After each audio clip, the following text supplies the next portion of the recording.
Hello and welcome to Beta Vision, a series where I look at games that are currently in development, alphas, betas, early access and more. And unlike the original videos in this series on the main channel, this time I'm doing things a little bit differently. Usually I do these in the form of Let's Plays, this time I'm doing a commentary over a selection of gameplay. Today's title is Leaf Blowing Simulator, a first-person mundane em-up developed by Alex Wittman, and I'm playing a build that was released as part of the Steam Next Fest that is still available to download now. In this windy adventure you'll start your own leaf blowing company and take jobs for a variety of clients in the local village. Earn money, buy upgrades and use gadgets all in your quest to save your neighbours from mild inconveniences. The demo seems to take place in what feels like the early game and offers you about an hour or two of gameplay depending on how easy or not you find all of this. We'll kick off with the positives, all the things I enjoyed about this one. Firstly, I have to say that I really like the feel of the gameplay in this title. The gameplay is sound, and there's something rather satisfying about seeing the leaves and apples that you have to blow around flying about the level. Sure, it isn't the most advanced physics system in the world, but it works perfectly for a game like this, with everything reacting more or less as you expect them to, so there are never any really odd surprises. There is no great rush to complete the levels, you can take it as easy as you want, or try to complete them in record time. Either way, you get paid, and with said payment you can use that to upgrade your equipment to make future jobs easier, and while some later jobs can take a while to do, they aren't overly difficult. I also like how bright and colourful everything is. Aside from looking pleasant, this helps the items that you need to clear away stick out far better in the environment. Of course, if you're having issues finding any of them, there's this special move that you can use to highlight them on your map. But the overall feel of this one is just something that's rather cosy, something that feels apt as we're now starting to enter the autumn months. There's something rather charming about all of this, it has to be said. Let's be honest, there's a lot of games out there at the moment which just see you completing a series of mundane tasks for points and fun, but this one does so without getting too silly or quirky for its own good. It is a hassle-free, laid-back experience, at least for the most part. With that in mind, let us move on to the negatives, all the things I'm not too keen on with this one. Thus far in this video, dear listener, you will have seen footage taken from a later save file, one where I had completed everything in this build and fully upgraded my leaf blower. The reason why I did this is simple.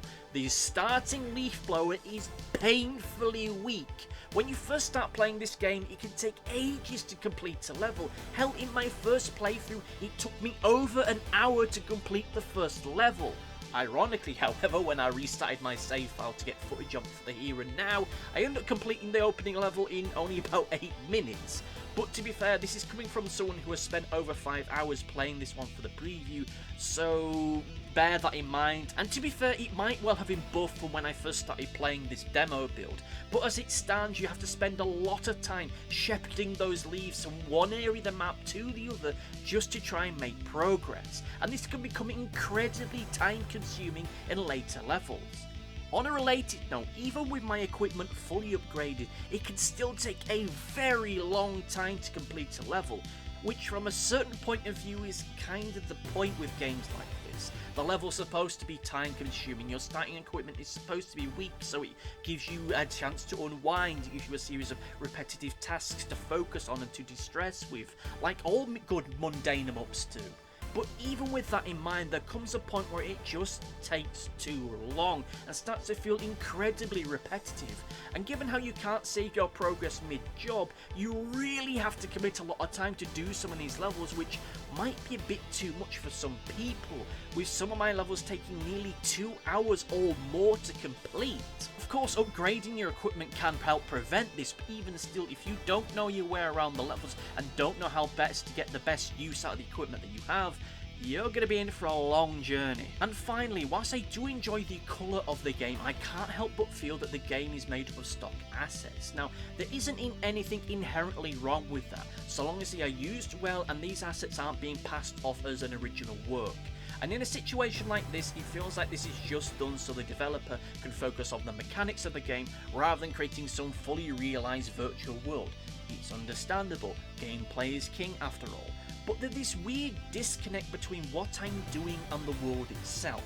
The world has this medieval fantasy world aesthetic to it, and yet the tools I'm using and the people that I take missions from are rather normal, real world, mundane looking people.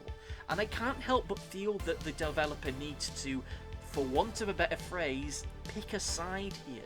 Either go with a bright, colourful yet grounded world, or lean into the fantasy stuff a little bit more. I mean, there's literally nothing stopping the mission givers being mystical, mythical fantasy people. With all of that said, however, I have to say that I really did enjoy playing through Leaf Blowing Simulator. Yes, it's early days, and yes, there's likely a lot that will get changed between now and the time that it's released, but it has a charm to it that's really hard to beat, and I'll be honest, whilst I'm not a fan of games like this in general, I do have to say that I found it oddly relaxing. I do look forward to seeing where all of this goes with time. With all that said, let me know if you tried this one, let me know what you thought about it in the comment section down below, and see you next time. Goodbye! Thanks for watching. Be sure to like, favourite, subscribe, click the bell, and do all the YouTubey stuff that YouTube wants you to do. Go on, it'll do me a power of good. Until next time, my friends, goodbye!